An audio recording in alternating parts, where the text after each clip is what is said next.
তো এরা হইতেছে বিশ্বের সবচেয়ে বড় পেটুক ভেড়ার দল। তো এরা যেই দিক দিয়ে যায় সবকিছু সাফ করে দিয়ে যায়। এই যে আদিবাসীদের ঘরের 14টা বাজায় দিছে।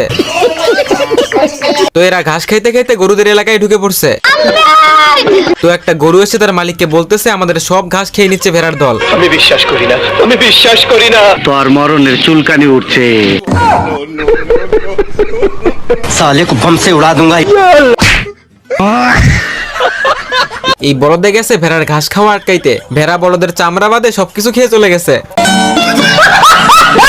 মানে কপাল খারাপ হইলে যা হয় আর কি। এই লোক মাছ মারতে গিয়ে পড়ছে মহা ঝামেলায়। সে যখনই পানিতে বড়শি ফেলে সব সুতা এলোমেলো হয়ে গিট লেগে যায়। নতুন বড়শি বের করার পরেও একই অবস্থা। रुक तेरे को बताते।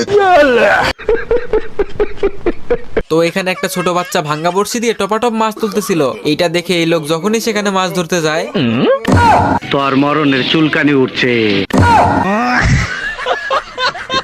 এইবার নদীতে এসে বড়শিতে টোপ লাগিয়ে পানিতে ফেলে। হায় রে কপাল, মাছে টোপ নিয়ে গিয়ে ভেঙে অমলেট বানাইতেছে। তো এই বলদে একটা গরম লোহার রডকে 2 আঙ্গুল দিয়ে সোজা করে ফেলে। তো রড গিয়ে গাড়ির চাকায় আটকে যায়। ওরে চাকা দেখি একাই গাড়িতে লেগে গেছে, কিন্তু কথা হচ্ছে চাকার নাটটা লাগাইলো কে ভাই? তো ওই বলদের দেখা দেখি এই হালাই দেখেন কি করতেছে, দাঁত দিয়ে কামড় দিয়ে চাকায় লোহা লাগাচ্ছে। কুত্তাও মনে হয় এমনি কাউরে কামড়ায় না। रुक तेरे को बताते। তো এই বলদে ঘোড়ার পায়ে তার হাত দিয়ে লোহা লাগিয়ে দেয়। আমার কাছে কোনো ব্যাপারই না। আমার बेकार है भैया, मैं तो टूट गया।